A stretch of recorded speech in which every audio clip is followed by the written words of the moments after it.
Nakakatuwa po na pagpasok pa lang po ng kwento, ramdam na po yung sayo nung members natin na, wow, nakabalik na tayo sa church!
Praise God. Isang magandang umaga po sa ating lahat.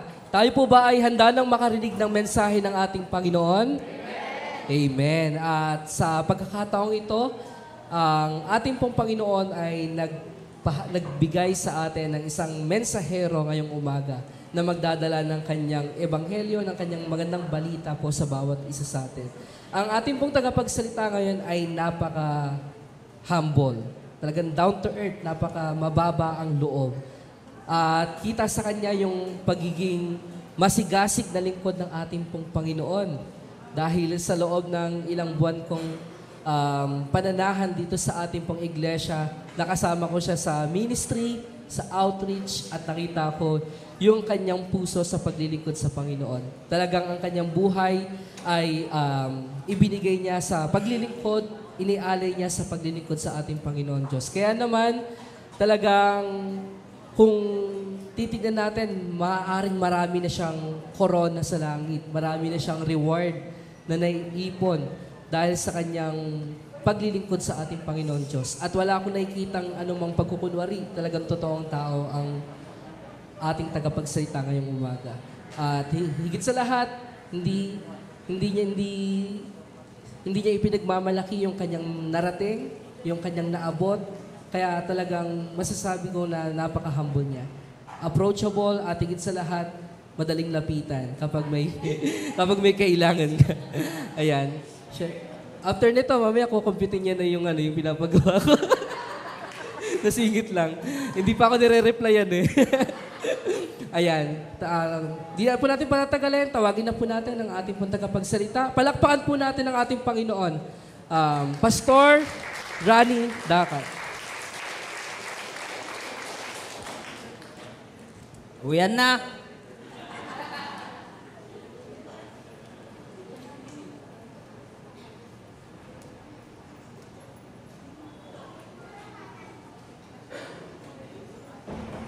Ayun. Magandang umaga po sa ating lahat at talagang lalo akong kinakabahan pagka ganun yung pagpapakilala eh. Pero alam nyo, ang Diyos hindi nagbibigay po ng kaba. Hindi siya nagbibigay ng magandang o hindi magandang mangyayari sa atin. Ang Diyos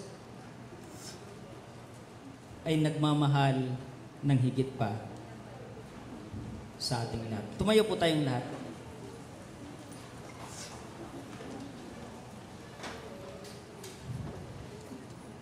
Nalangin po tayo. Dakilang Diyos, amang banal na makapangyarihan sa lahat. Marami pong salamat, Panginoon, sa oras nito, sa araw na ito, Ama, na kami po ay binigyan niyo ng pagkakataon upang sa bulwagang ito ay magkaroon kami ng pananampalataya at pananabik na ikaw po ay makita at makaniig sa oras na ito. Marami pong salamat, O God, dahil wala mang lahat na sagabal sa pagpunta po namin dito. Ang intention po namin ay sumamba sa iyo, magpasalamat at magtiwala sa iyong mga salita. Sapagkat ikaw po ang tunay na Diyos, tunay na tagapagligtas naming lahat. Ito po ang aming dalangin sa pangalan ng ating Panginoon Hesus. Amen. Pwede na po tayong mo.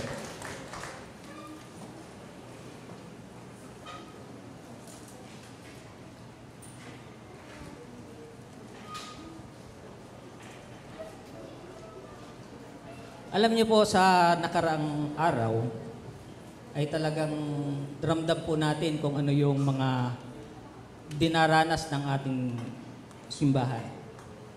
Siguro alam niyo po kung ano yung mga nangyari. Subalit, ito po ay nangyayari sa atin dahil hindi sa pinaparusahan tayo ng Diyos o hindi sa pinapabayaan tayo. Bagkos ito po ay paalaala ng buhay ay hindi po sa atin. Ito po ay galing sa Kanya. Ngayon po, ang pag-uusapan po natin ay ang isang istorya ng isang babae. Alam niyo po, dapat, ano po ito last month ito na mensahe ito. Pero ididikit ko rin po ngayon sa month na ito. At ang babae pong ito ay isa siya sa lingkod ng Diyos. Ang unang babae na nakakita sa ating Panginoon nung siya'y muling nabuhay.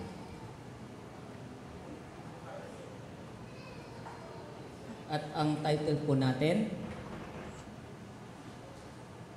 pakita po natin sa screen,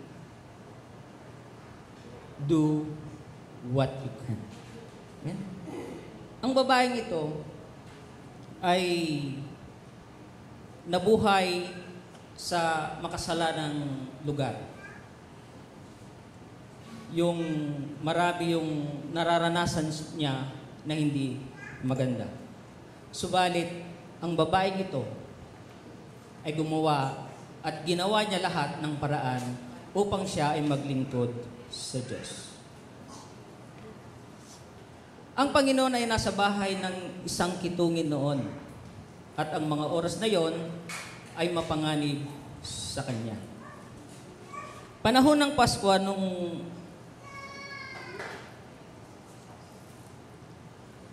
Pasko noon nang may plano na sirain si Jesus.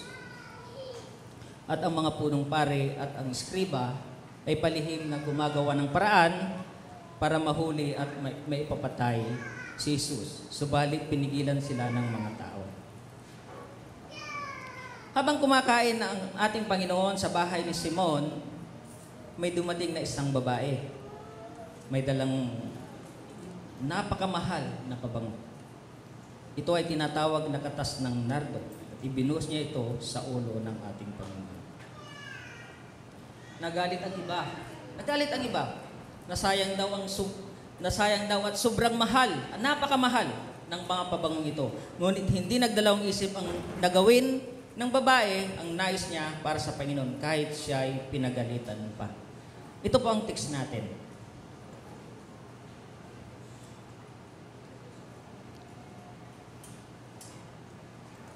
Text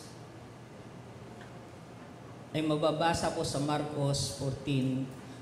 Actually, verse 1 to 9 yan Pero nais ko po na pagkukulan lang natin ng pansin ang 8 to 9. Sabi po dyan, verse 8,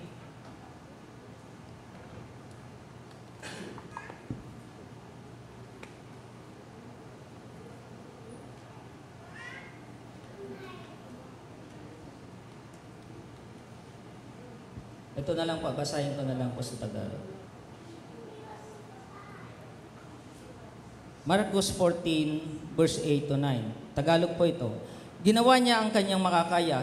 Hindi pa may binuhusan niya ng pabango ang aking katawan bilang paghahanda sa paglilibing sa akin. Tandaan ninyo, saan man sa buong mundo ipangaral ang magandang balita at ang ginawa niyang ito ay ipapahayag din bilang pag-alaala sa akin.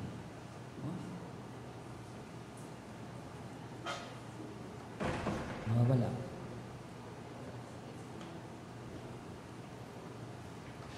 Alam niyo po mga kapatid, ang pagbibigay ng panahon, lahat ng panahon sa ating Panginoon ay nagdadala ng maraming kaparusahan o batikos sa mga mananampalataya. Di ba, pansinin po natin, kung tayo ay nananampalataya, napakarami po ang paghihirap na yon. Napakarami.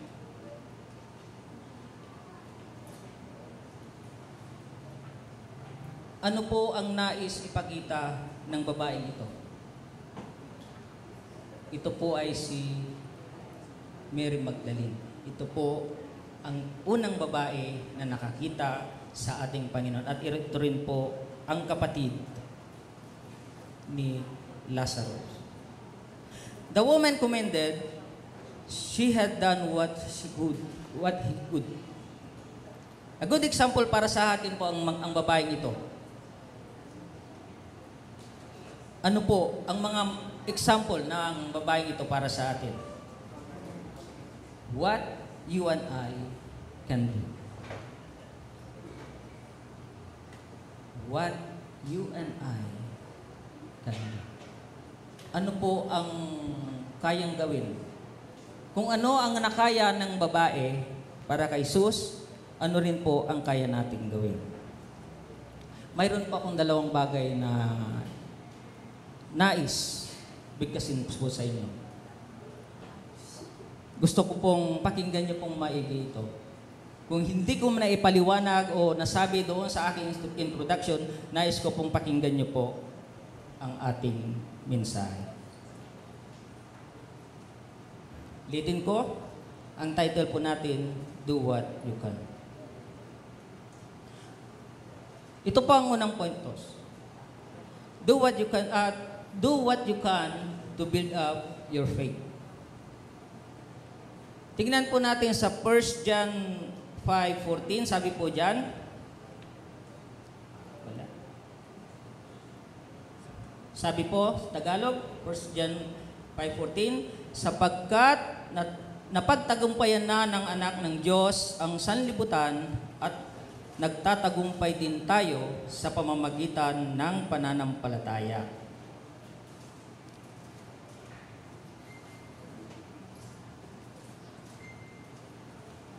Napagtagumpayan. Ibig sabihin po, anuman ang dinanas ng ating Panginoon ay nagtagumpay siya. Kung tayo rin po ay mananampalataya, ay magtatagumpay din po tayo. Letter A, we overcome through faith. Take time to develop strong faith. Diba? Take time. Hindi po ang ating pananampalataya ay hindi po agaran yan. Ibinigay sa atin ng Diyos ang pananampalataya niyan, pero tayo po ay gaganap. Tayo po ay i-develop po natin ang mga pananampalataya natin. Dahil kung hindi natin i-develop ang ating pananampalataya, ay hindi po natin makakamtan ang biyaya ng Diyos. Palakasin po natin ang ating pananampalataya, mga kapatid. Dahil kung walang lakas ng pananampalataya ang bawat isa sa atin, ay hindi po tayo magtatagumpay. Lahat may pananampalataya sa lahat ng ibang bagay. Ang isang bagay na gustong-gusto mong makuha, ay mayroon kang pananampalataya doon. Bagay lang yon. Pero ang nais ng Diyos, gawin mo ang makakaya mo para ikaw ay magkaroon ng malakas na pananampalataya sa Kanya.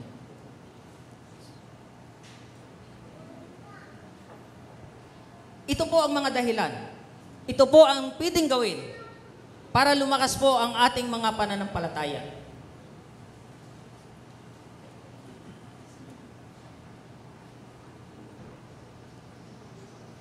Take time to develop strong faith.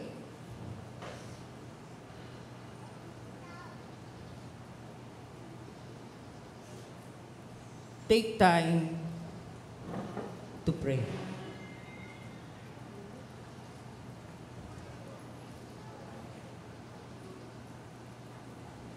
Take time to pray. Bigyan po natin ng oras ang ating pagdarasal. Kasi minsan po, mga kapatid, nagsasalita na tayo, may ginagawa na tayo, hindi ba tayo nananalangin? Ako nga minsan, nangyayari sa akin po yan. Kapag may ginagawa ako, may projects po ako, lalo pagka nagkakasabay-sabay, kahit pagkain, hindi ko na magawang kumain ng maayos. Subo ko ng subo. Habang naglalakad ka, pumunta ka sa kusina, nagsusubo ka, pabalik ng sala, umiinom ka. Dahil po doon sa walang tamang oras. Hindi ko binibigyan ng tamang panahon ang aking sarili. Napakahirap po yun. At alam niyo po ba, pag ganun ang nangyayari, doon po tayo nagkakaroon ng sakit. Nagkakaroon po tayo ng karamdaman sa hindi tamang pagkain. Minsan lunok ka ng lunok. Sige, subo, lunok ka ng lunok. Hindi mo binibigyan ng panahon sarili mo. Hindi mo binibigyan ang ngipin mo parang gumuya. Anong nangyayari? Kakaroon tayo ng acid reflux. Alam niyo po, yan po yung naramdaman ko. Dahil hindi ko binibigyan ng panahon ang aking sarili na kumain ng maayos. Tayo rin po, sa ating pananampalataya sa Diyos, sa ating pagsunod sa ating Panginoon, kailangan din po natin yung tamang pagdarasal. Dahil pag nagdarasal po tayo, nakakapagbigay po tayo ng napakagandang mga salita na napakagandang musika sa ating tainga at sa tainga ng iba. Amen?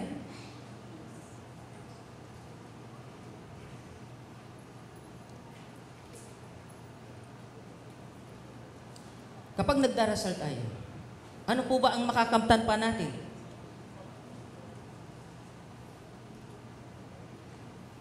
Take time to be alone with God. Basahin po natin ang Mark 14:32. 41. Basahin ko po sa inyo.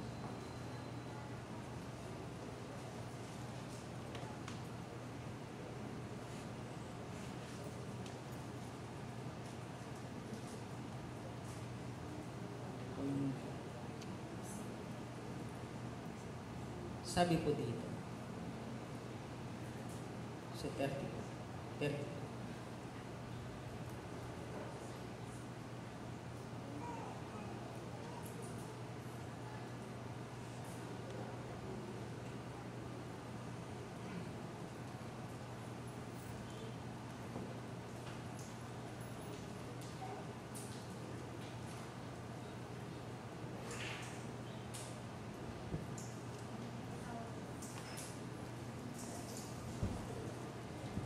Sabi po dito,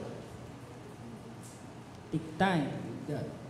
Dumating sila sa isang lugar na tinatawag na Getsemani. Sinabi ni Jesus sa kanya, mga alagad, maupo muna kayo rito habang ako'y nananalangin. At isinama niya sina Pedro, Santiago at Juan. Nagsimulang mabagabag at maghirap ang kanyang kalooban. Sinabi niya sa kanila, ang puso ko'y labis na nalulungkot at halos ako'y mamatay na. Maghintay kayo rito at magbantay. Lumayo siya ng kaunti at pagkatapos ay nagpatira pa upang manalangin na kung maaari wag nang sumapit sa kanya ang oras ng paghihirap. Nanalangin siya, Ama ko, magagawa mo ang lahat ng bagay, alisin mo ang aking mga paghihirap na ito, ngunit hindi ang kalooban ko, kundi ang kalooban mo ang masunod. Nagbalik siya at dinatnan niya nang natutulog ang tatlong alagad. Sinabi niya kay Pedro, natutulog ka ba, Simon? Hindi ka ba makapagbantay kahit isang oras man lang? Magbantay kayo at manalangin upang huwag kayong madaig ng tukso.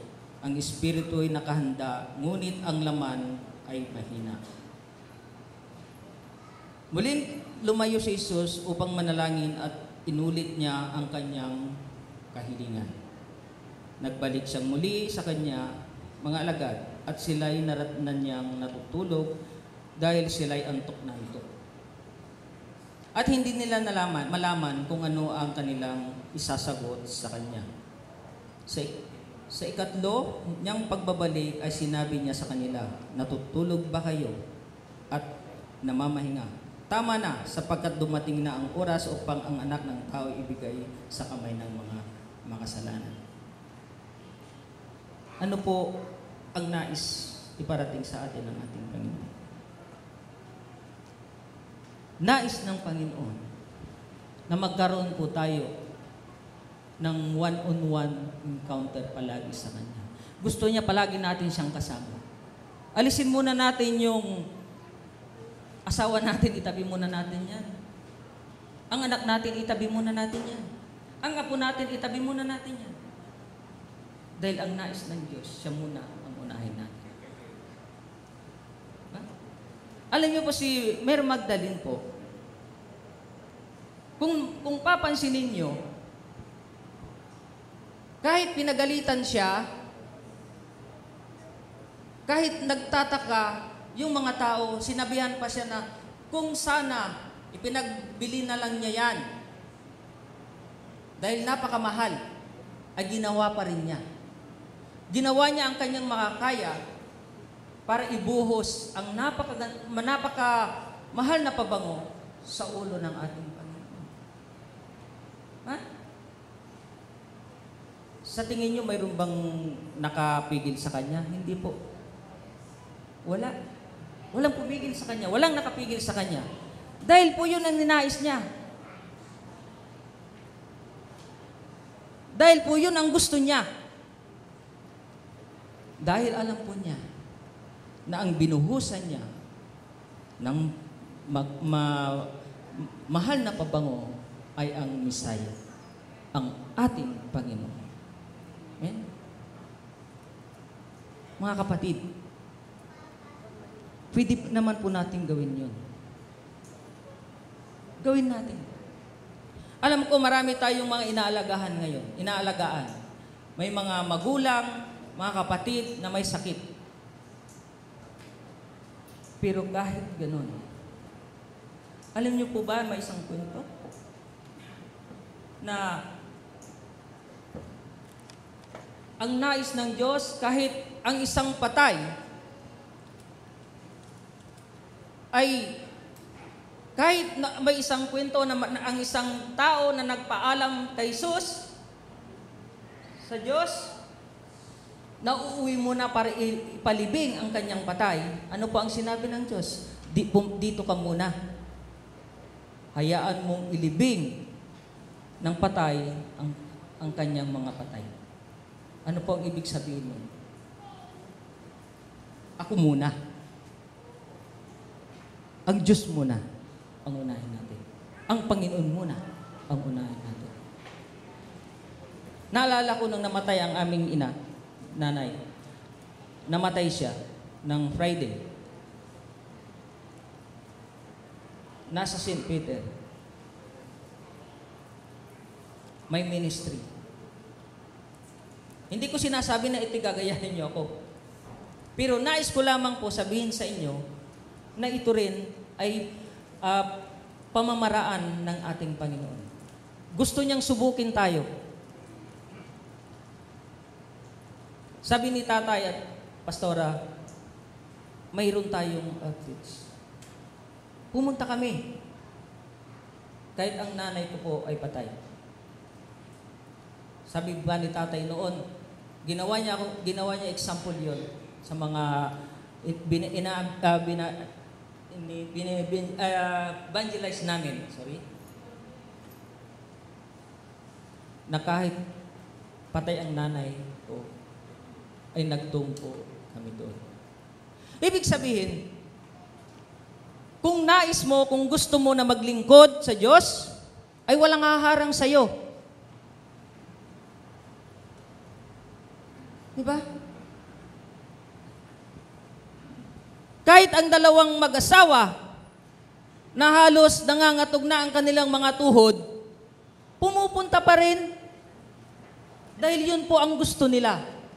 Dahil yun ang ibinigay ng Espiritu ng Diyos sa kanila.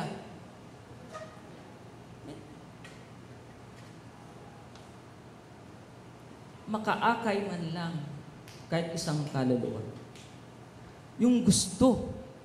Nais ko pong idikdik sa inyo na kapag ang pag-uusapan po natin ay ang ating Diyos, wag po tayong magpatumpik-tumpik pa. Wag po nating hayaan na mayroong pumigil sa atin.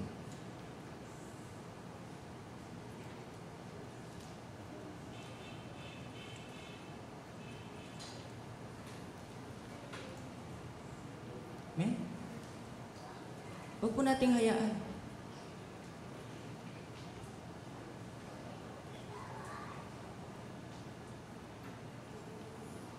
Napipigilan po tayo.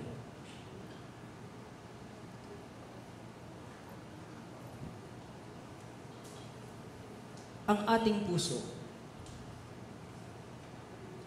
ay ituon po natin sa ating Panginoon.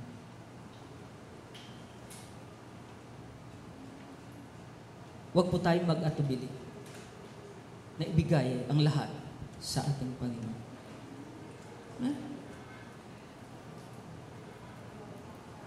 Minsan may mga ginagawa tayo na mahalaga. Napakahalaga ng mga bagay na ito.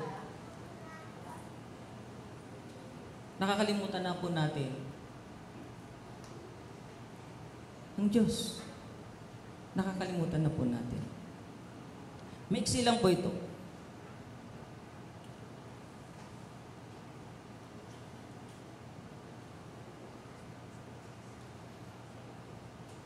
Sabi po tayo.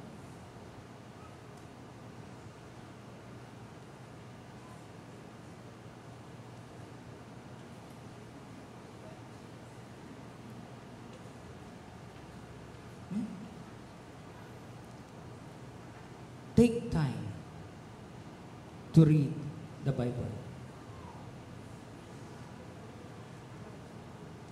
Hindi kami nagkakaanoan doon sa screen. Take time to read the Bible.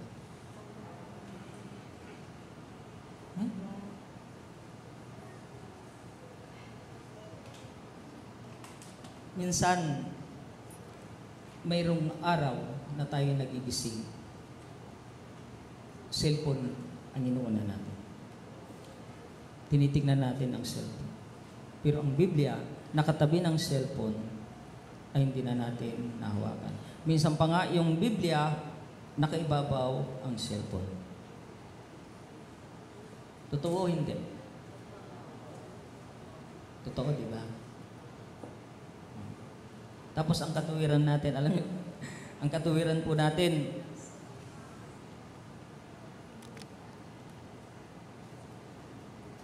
mayroon naman akong apps na Bible sa aking cellphone.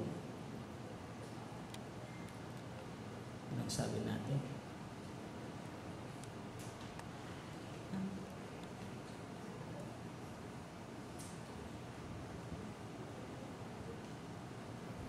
Pero alam niyo po, mas maganda pa rin na ang tunay, physical Bible ang ating gagamitin. Next. Exercise your gift by becoming active in your faith. Ito yung gift natin. May gift tayo. Yung gift mo na yun, paano natin gawing active? Kung hindi natin i-exercise. Diba? Kung hindi mo i-exercise ang gift na yun, hindi mo, yung faith na yun, hindi yung mag-grow. Hindi yung lalakas. Diba? Doon sa Jurabel, may mga ano dito. Mayroon tayong bagong bisita. Mga joggers. Jurabel joggers. Matatanda na. Talagang nagja-jogging niyang araw-araw kahit umuulan. May mga uniform pa sila. Nagpapalakas sila.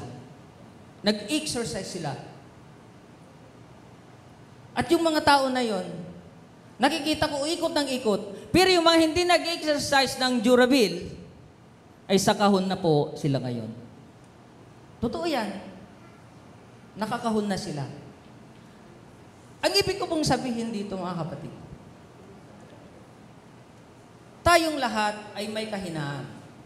Humihina po ang ating katawan. Kapag hindi tayo mag-exercise, ay hindi rin po tayo lalakas. Ako rin po, lakad ako ng lakad. Hindi ako tumatayo. Ay hindi ako umuupo. Pag nasa trabaho, ayaw kong nakaupo. Lakad ako ng lakad din.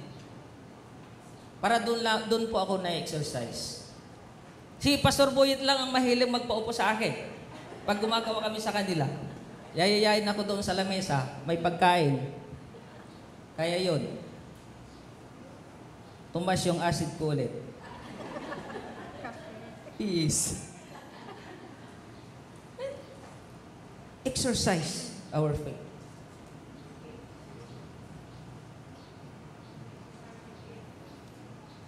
Gawin natin activity. I-activate natin. Maging active ang ating sarili, ang ating isip sa pananampalataya. Exercise your faith and it will grow. Di ba? Habang ini-exercise natin ang ating pananampalataya, ito ay palago ng palago ng palago. Eh? Di ba yung mga halaman na hindi nadidilig, hindi naayos, hindi mo tinatanggal yung mga sira-sirang dahon? Kasi po, kulob na sila. Nasasakal na po yung mga tangkay na yun. Pero kung tanggalin nyo po ang mga nasira, ngayon po ay pag maluwag na po sila. Na-exercise na po ang kanilang katawan. Yan. Parang sa nagja-jogging yan eh. Wala namang nagja-jogging na nakako. Siyempre kailangan maluwag.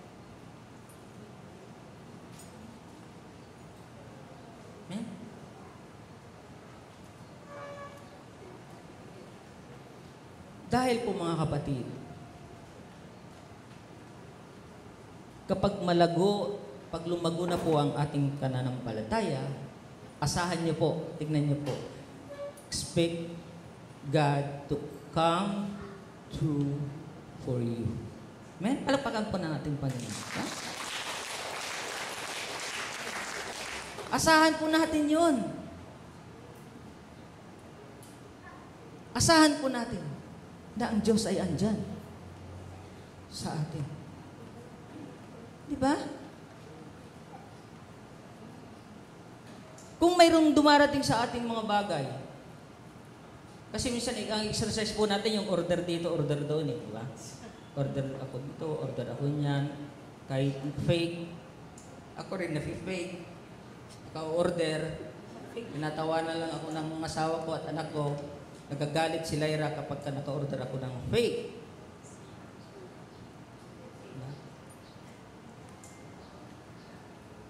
Minsan, tuwan-tuwa po tayo doon.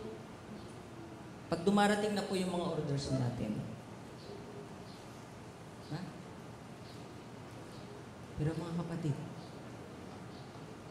kapag ang ating Diyos ang dumating sa inyo, yun po ang ipagdiwang natin. Amen?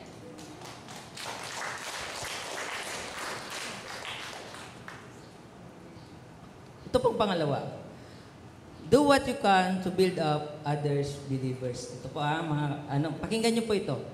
In Romans 14:9. Masasanay din po ako dito.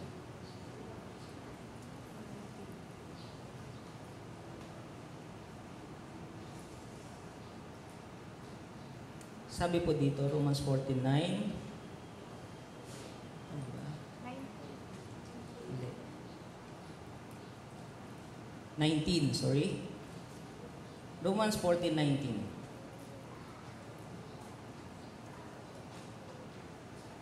Sabi po dito, Kaya't pagsikapan natin gawin ang mga bagay na makakadulot ng kapayapaan at makakapagpatibay ng pananampalataya ng isa't isa. Nais ko pong bigyan po ng isang magandang salita ito para sa inyo.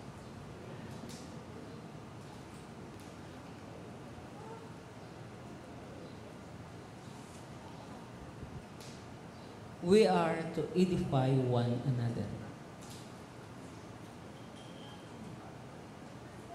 Tayo mga mananampalataya ay dapat po tayong magbigay ng magandang halimbawa sa iba.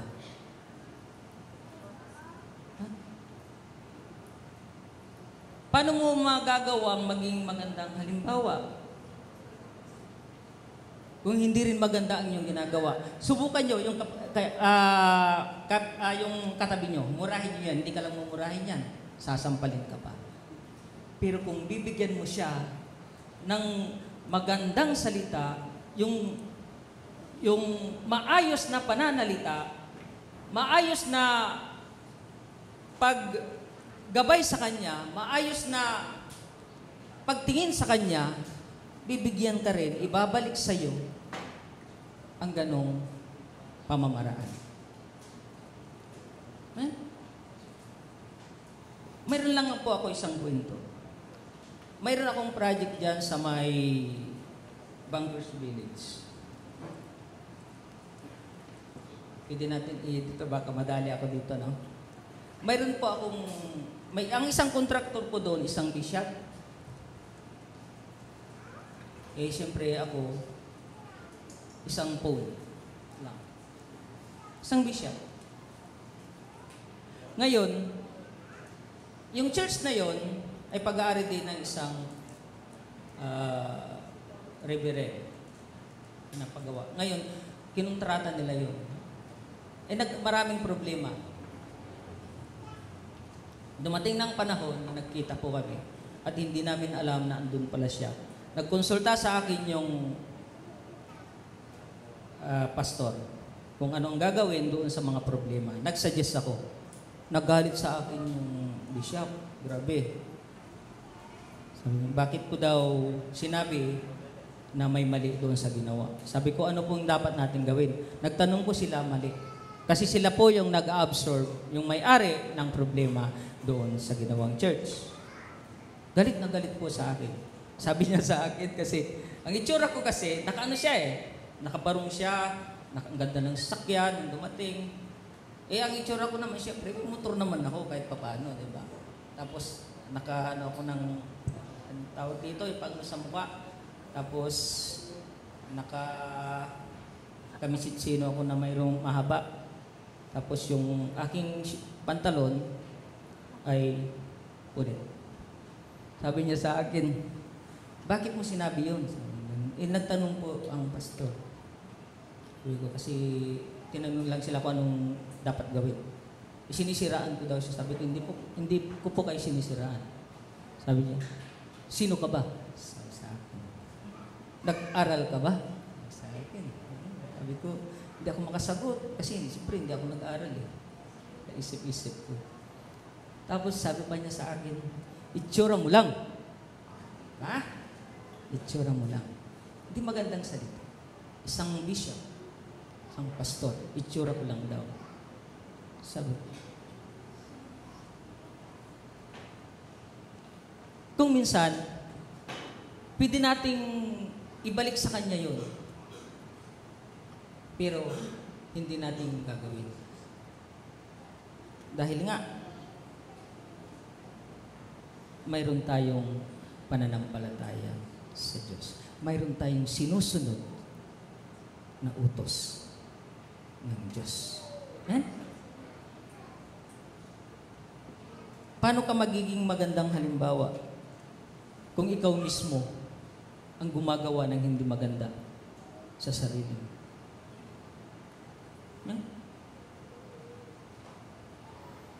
Paano ka magiging magandang halimbawa kung ikaw mismo ay hindi mo mapatunayan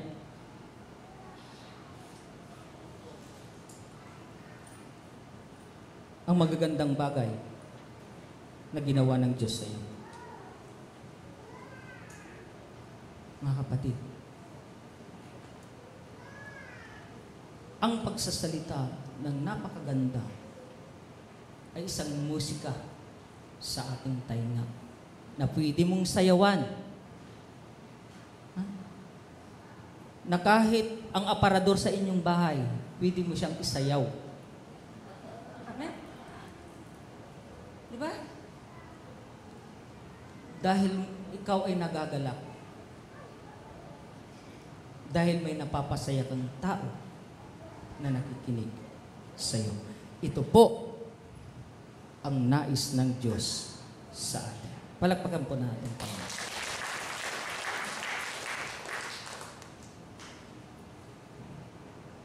Ito pa pong isa. Don't focus on the faults of other believers. Marami yan. Wala namang perfect na pananampalataya. Hindi tayo perfect. Pero we are forgiven. Pinatawad. Makasalanan. Pero pinatawad. Nagkasala ako kay pastora noon. Pinatawad niya ako. Kaya nandito ako. Diba? Why? Bakit?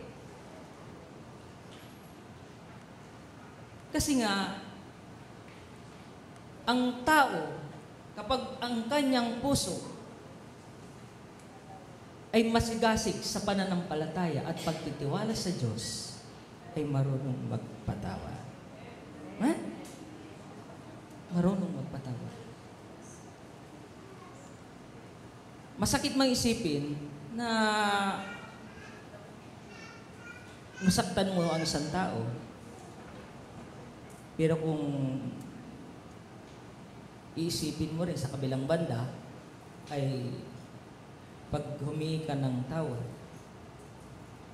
ay patatawarin ka. Diba? Napakasaya.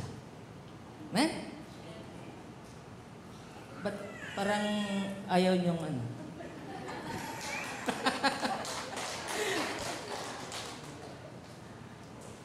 Hindi ko alam kung bakit ito ang mensahe ko. Pero ang sabi ng Diyos sa akin, ito ang gagawin ko. Do what I can. Lahat tayo. Do what we can.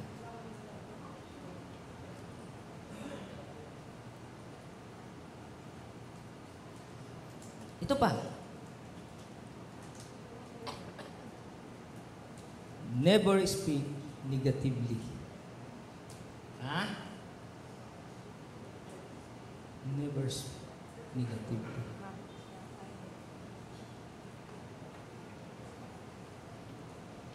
Yung pananalita na, kasi na-experience ko to mga ganito Bumili ako sa Happy 11, may bagong may bagong guard.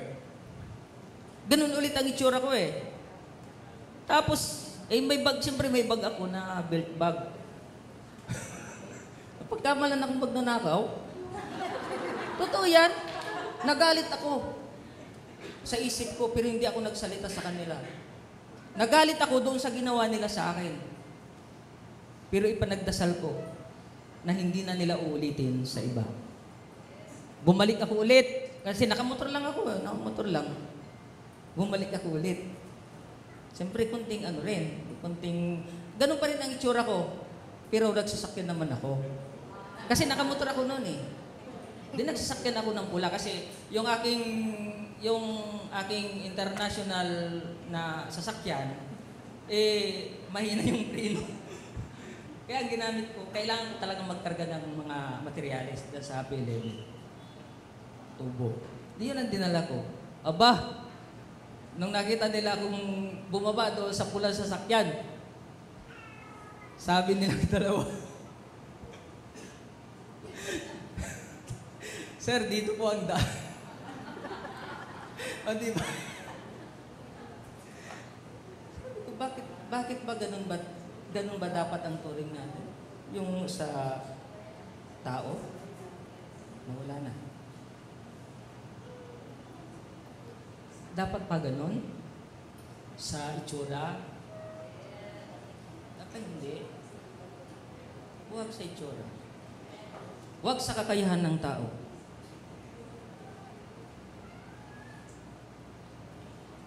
Nawala na. Yung akin. Sa kapipindot.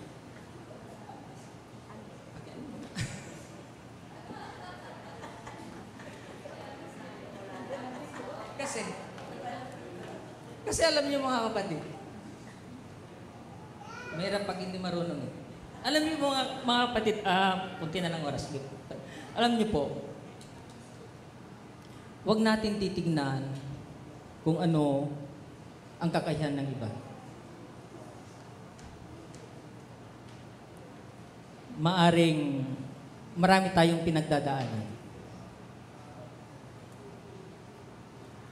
Subalit, mas marami po ang magagandang bagay na binibigay sa atin ng Diyos. Amen?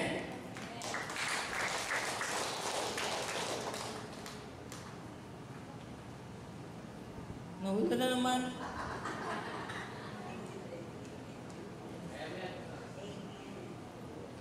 Paulit. Ayun.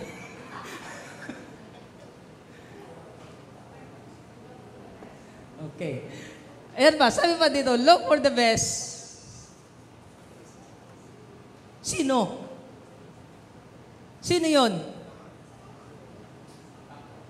Ang kapwa natin. Diba? Di ba nung nakaraan lang? Ito, totoo ito. Nung nakaraan lang, hirap na hirap tayo doon sa mga pagpunta natin kung saan-saan, sa mga ministry natin. Anong nangyari? Look for the best. May dumating, mga sasakyan. Look for the best. Ha? Kita niyo yon? Kahit maraming maraming dinaanan.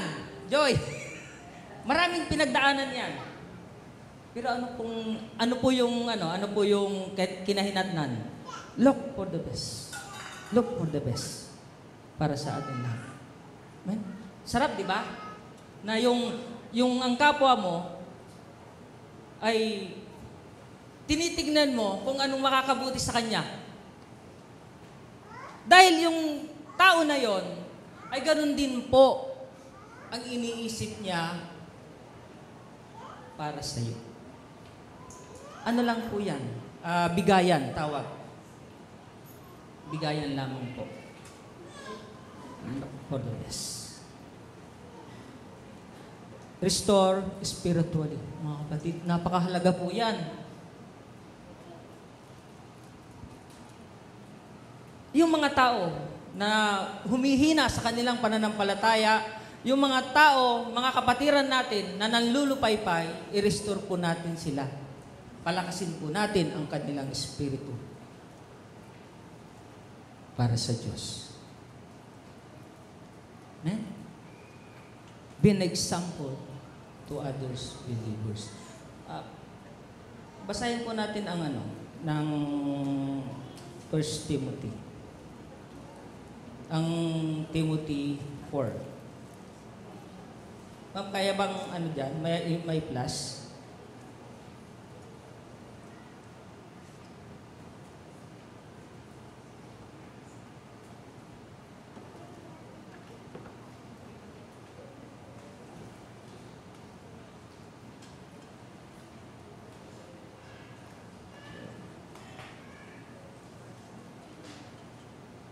Sabi po dito, be an example to others believers. Sabi po dito, huwag mong hayaang hamakin ng kanino man dahil sa iyong kabataan. Sa halip, sikapin mong maging halimbawa sa mga mananampalataya sa iyong pagsasalita, pag-uugali, pag-ibig, pananampalataya at malinis na pamumuhay. Tama? Yun lamang po. Yung lamang po ang ipapakita mo sa iyong kapwa ay napakaganda na. Malayo pa lang yun. Pag ito ang pinapakita mo sa iyong kapwa, kahit napakalayo mo, pag nakita ka, nakangiti na yan. At excited pa yan para marating ka kaagad. Dahil kung hindi mo ipapakita sa iyong kapwa ito, nako, makita lang yung hibla ng buhok mo, nagtatago na yan. Di ba? Hibla lang ng buhok yon. Eh lalo pa kaya kang mukha mo, nakasimangot pa. Di ba? Wala na. Tago na. Eh?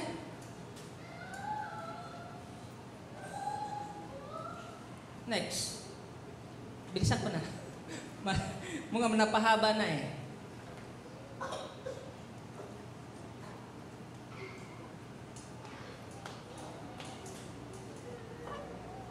Habang inaayos po mga kapatid, ito po. An example in brief. Yun, sa salita. In conversation. Siyempre in love.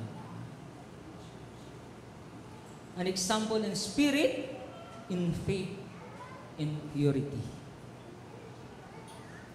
Dapat yan po ang mga yakapin natin. Yan po ang mga salitang ganyan ang ating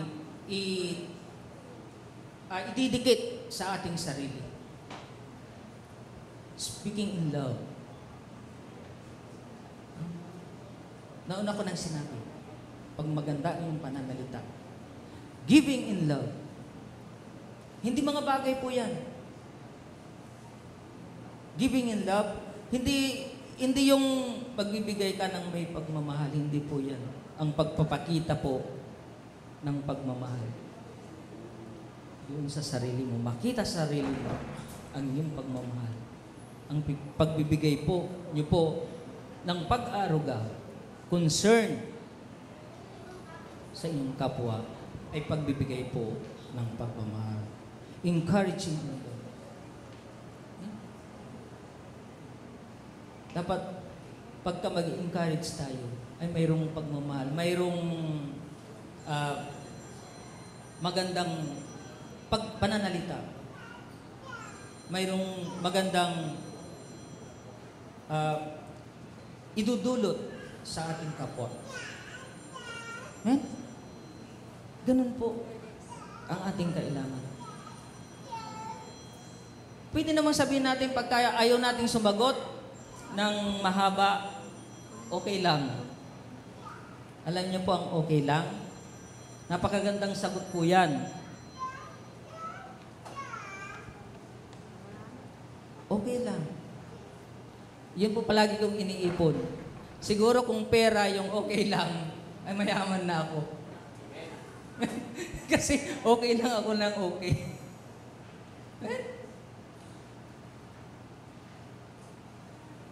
Next. Okay. Patapos na pala ako. Pero bago ko po tapusin sa ating conclusion, meron lang pong isang kwento na kung paano siya naging mahusay at kalaunan ay nagkapagbigay siya ng discouragement. Mayroong isang karpintero. Napakahusay po ng karpintero. Pwede rin sa babae. Kung i-apply natin. Mayroong isang karpintero. Ang karpintero ito ay napakahusay. Gustong-gusto siya ng kanyang kontraktor. Tapos, sabi niya, magre-resign na raw siya. Ayaw na niya magtrabaho kasi gusto niyang igugol ang kanyang sarili, yung natitira niyang buhay, natitira niyang lakas sa kanyang pamilya. Hindi na siya mapigilan. Sabi ng kontraktor niya, hindi ka na ba mapipigilan? Opo, hindi na po talaga dahil kunti na lang yung lakas ko at ito ipagkakalog ko sa aking mga pamilya. Kaya humiling ngayon ang kanyang kontraktor. Sabi po sa kanya, sige, mayroon akong ibibigay sa yung huling project. Sabi niya. Ito, napakahusay ito na kontraktor, manggagawa. Na manggagawa. Napakahusay po nito. Sa lahat ng mga manggagawa ng isang kontraktor ay ito ang pinakamahusay. Ngayon po, ang kahilingan ng kontraktor sa kanya ay in-accept niya. Sabi, sige po, huling-huli na lang po ito. Sabi niya. Ngayon, ang duration ng paggawa ng bahay ay 2 buwan. Ngayon ginawa niya ng isang buwan, talagang paspasan ang ginawa niya. Grabe. At hindi na naging maayos yung paggawa niya. Tabi-tabingi, wala na sa hulog. Kumbaga, talagang sa pag-aapuran niya, hindi na talaga niya naayos. At nung dumating yung pagkatapos ng bahay, tinawag niya ang kanyang kontraktor. Ang kontraktor ay hawak niya yung susi. Hawak niya yung susi. At ibinigay sa kanya. Nagtanong po yung karpintero. Sabi niya, bakit niyo po ibinigay sa akin ang susi? Sinagot po siya ng kontraktor, dahil ang bahay na yan ay para sa iyo. Alam niyo po, nahimatay. Ha? Nahimatay. Bakit? Kung sana inayos ng maigi yung paggawa sa bahay na yon, ay hindi siya magsisisi. Kaya mga kapatid, gawin niyo pong maigi ang nais ng Diyos sa inyo. Baka pagdating ng araw, magsisi kayo bandang huli. Amen? Palakpakan po natin ang ating Panginoon. Sa ating pagtatapos po, at nais ko sanang pakantahin kanina yung second to the last song. Request ko po. Sabi po dyan, do what you can for Christ. We can make it difference. Yan, intindi niyo po. His will done will make every effort work for it. Amen? Amen. Maraming salamat po. God bless you po. Nais po natin, ko pong request yung kanta na last song. Ay, second to the last.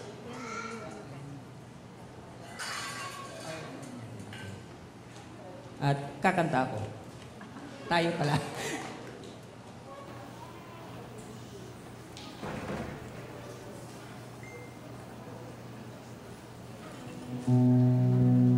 Kantahin po natin ito kasi kanina, actually yung first song natin napakaganda yun eh. Sino kaya lumikha nun? God bless po doon. Sa lumikha nun at talagang napakaganda.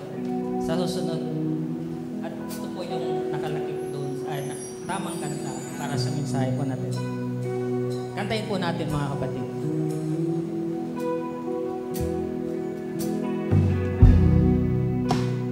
Drew me close to you.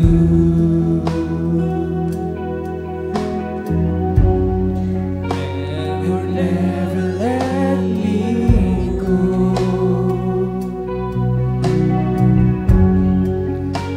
I laid all down again to hear you say that I'm your friend, and you are my desire.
Manalangin po tayo, dakilang Diyos, sa mga banal na makapangyarihan sa lahat. Kami po ay nagpapasalamat at nagpupuri sa iyong presensya sa aming lahat sa sambahan ito. Marami pong salamat, Ama, at ang iyong mga salita lamang ang aming ipapamuhay, Panginoon, sa bawat oras na kami po ay narito po sa lupa. Maraming salamat, Ama, sa mga biyaya na ipanagkaloob po sa amin. Biyaya ng kagalingan, biyaya ng pagpapala, biyaya ng proteksyon, Panginoon, sa bawat isa. Nawa, Panginoon, ang lahat po ng aming naisin, ang lahat po ng aming mga pinaplano sa aming buhay, ay kayo po ang manguna. Subalit, Panginoon, ang lahat ng ito ay walang kabuluhan kung hindi niyo po ito ipagkakaloob sa amin. Ang iyong mga salita, ang iyong mga desisyon, ang iyong mga plano lamang ang dapat masunod sa aming buhay. Ingatan mo po ang bawat isa sa amin at pagpalain mo po ang bulwagan ito, ang simbahan ito, ang Jigo Harin, Panginoon, ay patuloy niyo pong siksikin, Panginoon, ng mga biyaya, ng mga tao na narito, Panginoon. Dalangin po namin na punuin niyo po ito ng pag-ibig at pagmamahal. Pagkaisay niyo po ang bawat isa, ang aming puso. Bigisin niyo po, Panginoon, ang aming mga puso at isipan upang magkaisa kami sa pananaw at pananampalataya sa inyo. Kayo lamang, Ama, ang sentro ng aming buhay, ang siyang yayakap sa amin. Kayo po ang aming pangatlong lubid, Panginoon, na pumilipit sa aming lahat. Ito po ang aming dalangin sa matamis na pangalan ng aming Panginoong Hesus, ang magsabi pong lahat ng Amen. Amen. God bless po sa ating lahat.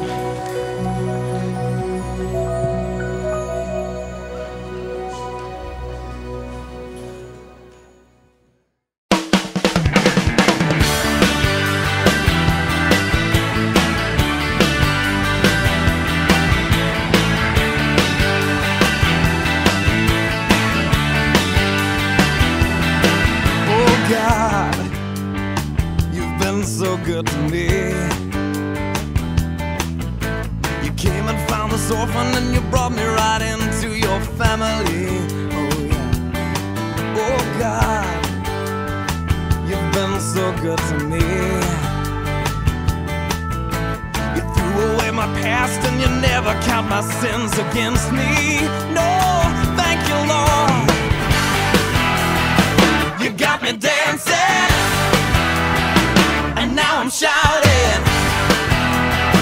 You got me leaping, and now I'm spinning hallelujah. Oh, you're so good to me. You're so good to me. So good to me. Oh God, you've been so good to me. Every day I wake up, I breathe another breath of your mercy. Oh God, you've been so good to me. My delight is in you, 'cause I know that your hand is upon me. Oh, you got me dancing, and now I'm shouting. You got me leaping.